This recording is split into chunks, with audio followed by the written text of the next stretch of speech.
Gucci gang, Gucci gang, Gucci gang, Gucci gang, Gucci gang, Gucci gang, Gucci gang, Gucci gang. Spread thin racks on new chain. My bitch love do cocaine. Ooh, I fuck a bitch, I forgot name. I can't bob in no weather rain. Rather go and buy ball mains. Gucci gang, Gucci gang, Gucci gang, Gucci gang, Gucci gang, Gucci gang, Gucci gang, Gucci gang, Gucci gang, Gucci gang, Gucci gang. Somebody, he needs some milk. What's up, guys? Clizzy Gaming here, back at you with another video. So today I got a request from Banmi Ninja, is his PlayStation name, or his real name's Christian. I got a request from him to do a settings video. So today we're just going to be running through my settings really quick and show you guys how I play and why I play how I play, and you know, all this stuff. So I just want to run over here to, you know, interface and graphics and all this stuff. So really quickly, just interface, just so you guys know, I have all of this stuff just default, basically. Crosshairs, you know, that's shown, of course. So the main thing that's, you know, touched with this is like the only thing, this, you know, I've tried that and it only affects for zombies, but I mean overall this stuff here, like, this is all default except for I have these hidden, but I have these shown because it's just nice. So we're gonna work this backwards. So we're gonna run to audio. So I have master volume of 75, just so I can work, you know, a little easier and hear my own voice. Music volume, you don't really need music in this game. Sound effects volume about 60, so I can still hear when I kill someone. I usually have this at 70. Dialogue, just so if I'm playing campaign, which I haven't played in this game yet very much, but just in case. Cinematics volume I kind of left alone. I just wanted to quiet it down just a little bit. Treyarch mix, I have, that's, you know, that's default. Like I said, a lot of this stuff is default. I haven't touched Treyarch mix. So the hit marker sound effect I have enabled, and just personally, default is just kind of eh. Personally, classic is really nice in my opinion. It's a kind of interesting sound. Coming back to safe area, I have this completely brought in, even though it doesn't look like it. I do. Colorblind modes, I'm not colorblind, I just like these different colors. So my color I have is yellow. Teal, you know, that's one of my channel colors. Teal, purple, and red. Or teal, pink, and red. It's one of those three. So that I have this kind of a teal. It used to be this color, but I really like this color. Before it was a green and red, so it was kind of like watermelon style. But yeah, I like this. And then party color has pretty much always been purple. It was usually pink, but now it's purple. And then enemy color has usually stayed red. It used to be yellow or something.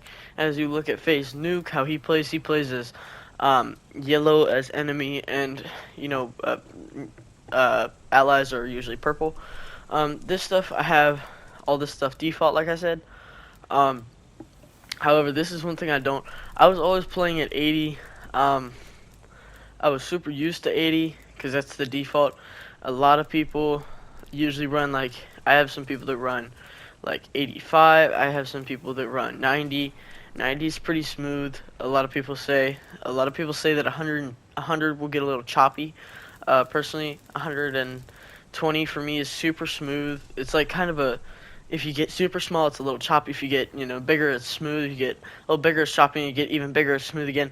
Then again, I might be wrong, and 120 might be like super choppy. But then again, I'm running on a PS5, not a flex, just a fact. So that might be why it's not choppy for me. I don't know. I have this independent because, you know, it doesn't need to change when I aim down sight. So I mean, it does need to change, is what I meant to say. Sorry, independent. I also have this so that I remember changing this stuff. I just don't remember what all the stuff. I do have motion blur disabled so that when I flick on someone or turn really quickly, it doesn't, you know, it doesn't need that realism. So affected. Yeah, so it is independent. So aiming while driving a transport vehicle will zoom. Yes, so that is, I also have that set. Alright, so now down to the goodies, you know, the stuff that y'all probably even like tuned in to watch and hear. I usually play on 12 and 12, sometimes even 12.5 to 12.5. When I get on, I usually start at a 10 and 10 to warm up, and I just go up like every 5 minutes, you know, when I warm up with bots. I usually leave at about a 12. You know, when I get on a normal game. So this stuff here, right, ADS sensitivity, low zoom, I have this at 170, so I can flick and drag scope. When I have a 4 times or less scope, that's considered low zoom. High zoom, I have even higher because I flick shot a lot and, you know, drag scope a lot as well with my Tundra and various high zoom scopes on freaking snipers, and so I am coming out with a trying to think, my bad.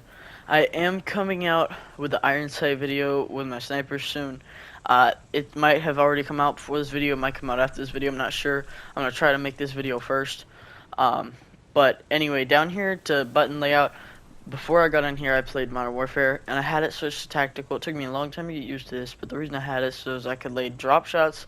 However, when you're playing snipers only, if you try to hit someone, it also kind of keeps me from hitting them, because melee attack, you know, is a circle button. So unless I play claw for a second or two, I can't really see where I'm, or, you know, aim where I'm punching.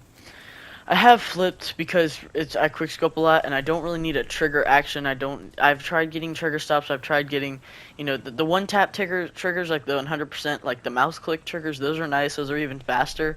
But then again, those are expensive, and I put them in my PS4 controller before, and they're very hard to put in. And unfortunately, you can't connect a PS4 controller to a PS5. I've tried a couple different ways, and I don't have a PC to work as a middleman, so that, you know, that's that. So I've used flipped because it's a button instead of a trigger action. It's just a little faster. I've never done a vertical look.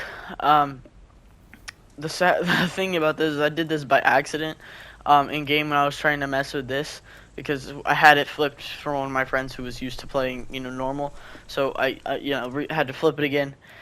And I had to do all this stuff for them, and I did that by accident, and I like freaked myself out playing like for a whole game like this, and it was horrible. So the aim response curve, I've never messed with this. I tried linear, it really messed me up, to be completely honest.